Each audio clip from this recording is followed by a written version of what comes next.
ডিফাৰেন্সিয়েশ্যনৰ এটা কুৱেশ্যন লৈছোঁ কুৱেশ্যনটোত মেনশ্যন কৰা হৈছে if y equal to 2x square minus 7x plus 10 then find out dx by dy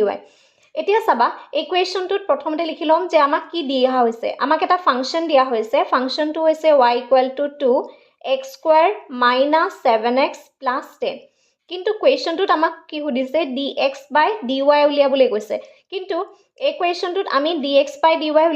নুলিয়াও আমি প্ৰথমতে dy বাই dx উলিয়াব পাৰিম যেহেতু আমাক এটা ফাংচন দিয়া হৈছে সেই ফাংচনটো হৈছে y ফাংচন গতিকে আমি প্ৰথমতে এই y ফাংচনটোহে ডিফাৰেন্সিয়েট কৰিব পাৰিম তাৰ মানে y এনেকৈ কৰিব পাৰিম হয়নে নহয় গতিকে তাৰ কাৰণে তুমি লিখি লোৱা d বাই dx এই y ফাংচনটোত যোনটো দিয়া হৈছে 2x square minus 7x plus 10 ঠিক আছে এটা এই ফাংচনটোক যেতিয়া আমি ডিফাৰেন্সিয়েট কৰিম এটা উইথ ৰেসপেক্ট টু x এৰে x ৰ ওপৰত পাৱাৰ কিমান আছে 2 প্ৰথমতে 2 আহিব x ৰ ওপৰত পাৱাৰ আছে 2x 2 - 1 7 ৰ জায়গাত কি আহিব 7x 1 - 1 যেহেতু x ৰ ওপৰত পাৱাৰ আছে 1 10 ৰ জায়গাত হ'ব 0 এখানে হ'ব 4x - 7 ঠিক আছে x not হয় জানিবা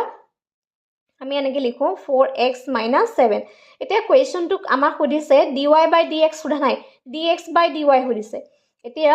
dx বাই dy হেতু উলিয়াব কৈছে গতে we know that এটো লিখিব লাগিব we know that আমি যেতিয়া dx বাই dy কৰো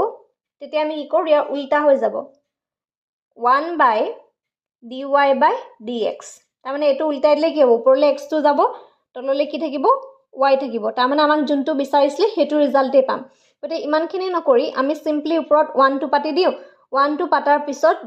dy বাই dx ৰ আমি এটা ভ্যালু পাইছিলো আৰু সেই ভ্যালুটো হৈছে 4x - 7 এটো হৈছে আমাৰ ফাইনাল আনসাৰ এনে ধৰণৰ কুৱেশ্যনও পৰীক্ষাত আহে আৰু যিখিনি 1 মাৰ্কৰ কুৱেশ্যন হয় সেই 1 মাৰ্কৰ কুৱেশ্যন বিলাকত এনে কুৱেশ্যন আহে সেইখিনি চাবা